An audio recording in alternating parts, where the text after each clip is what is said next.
चेज़स system की ये तकरीबन 9,070 करोड़ में एक्विजिशन करेंगे और रॉबर्ट बॉश से ये हिस्सेदारी यहाँ पर खरीदी जाएगी। और ये जो कंपनी कारोबार करती है इसके बारे में मैं आपको बता देता हूँ कि जो एडवांस ब्रेकिंग सिस्टम होता है ECS है और ABS जो सिस्टम्स हम देखते हैं गाड़ियों में होता है, इसका ये नीश कारोबार में ये कंपनी। और इससे अगर आप देखें तो पूरी तरीके से कैश फंडेड एक्विजिशन यहाँ पर देखने को मिलेगा और थोड़ा सा इसमें एक इक्विटी का भी कंपोनेंट है। लेकिन बॉश के लिए अगर आप देखें तो ये बड़ी खबर है, तो ये स्टॉक रडार पर रहेगा।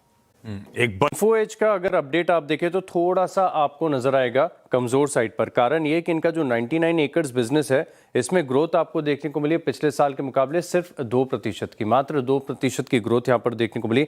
हालांकि जो रिक्रूटमेंट सोल्यूशन बिजनेस है इसमें 9.5% की ग्रोथ है। कुछ रिपोर्ट्स ये भी सजेस्ट करेगी शायद ये हो सकता है कि थोड़ा सा अनुमान से कम हो।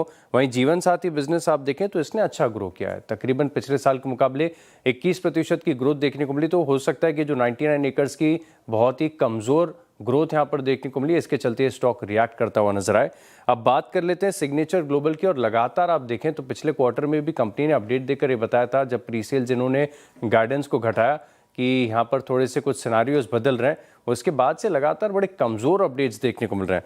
अब आप चाहे सीक्वेंशियल तौर पर देखें या पिछले साल के मुकाबले देखें, जो प्री सेल्स है इसमें 24% की गिरावट आपको देखने को मिली है। सीक्वेंशियल तौर पर सीक्वेंशियली 26% की गिरावट है। लेकिन अगर आप पिछले साल के मुकाबले भी देखें तो जो प्री सेल्स है इस पर 5% की गिरावट के साथ 1540 करोड़ का आंकड़ा यहाँ पर आपको देखने को मिला है।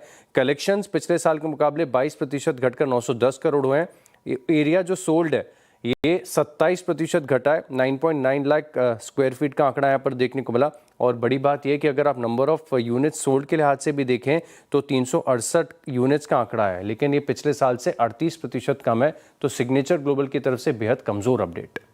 बिल्कुल। असल यहाँ पर आप देखें तो खबरें निकल कर आ रही हैं कि कंपनी QIP के माध्यम से तकरीबन 5,000 करोड़ ये जुटा सकती है।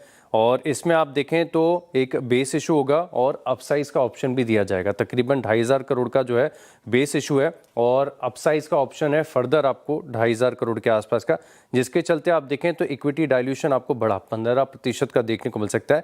लेकिन बड़ी बात यह कि फंड्स का इंटरेस्ट है स्टॉक के अंदर और इसी के चलते करंट मार्केट प्राइस से कोई ज़्यादा बड़ा डिस्काउंट यहाँ पर नहीं बताया जा रहा है। कोटक और जेफरीज जो है इस डील के ब्रोकर यहाँ पर नियुक्त किए गए हैं। और दरअसल आप देखें तो जो प्रीवियस क्वार्टर था इसमें ही कंपनी ने बता दिया था और मंजूरी दे दी कि तकरीबन 5,500 करोड़ के आसपास ये फंड रेजिंग करने वाले हैं QIP के माध्यम से। तो मच अवेटेड है, क्लैरिटी है इसमें। लेकिन इस भाव से आप देखें तो ज़्यादा डिस्काउंट नहीं है, ये एक अच्छी खबर है। तो एक तो NTPC है, यहाँ पर आप खास नजर रखिएगा। दरअसल फ्रांस की EDF के साथ इन्होंने एक MOU किया है, जॉइंट वेंचर किया है न्यूक्लियर पावर प्रोजेक्ट्स के लिए। और इस जॉइंट वेंचर के बाद कोलैबोरेशन के बाद जो कंपनी की टोटल क्षमता है वो 89,128 मेगावाट, बड़ी अच्छी खासी देखने को मिलेगी। KEC इंटरनेशनल यहाँ पर भी फोकस रखेगा। 2,518 करोड़ के ऑर्डर्स मिले across civil, transportation, transmission and distribution, cables and conductors, सभी सेगमेंट में मिलाकर ये ऑर्डर्स यहाँ पर मिले। 2 स्टॉक्स हैं फंड एक्शन के चलते यहाँ पर नजर रखिए। एक तो JTL इंडस्ट्री, छोटी सी कंपनी है, 2,500-3 हज़ार करोड़ की, कल 20% के सर्किट पर ऑलरेडी बंद हुआ है। लेकिन बड़ी खबर है कि अबैकस असेट मैनेजमेंट जो सुनील सिंघानिया साहब का है, इन्होंने करीब 25 लाख शेयरों की खरीदारी की है। तो यहाँ पर फोकस रखेगा। और डिलीवरी यहाँ पर भी देखें तो बड़े फंड एक्शन आपको देखने को मिले, जिसमें एडलवाइस म्यूचुअल फंड है, ICICI प्रू लाइफ AMC है, BNP पारिबास है, निप्पॉन लाइफ AMC है, इनकी तरफ से खरीदारी की गई है। ओके।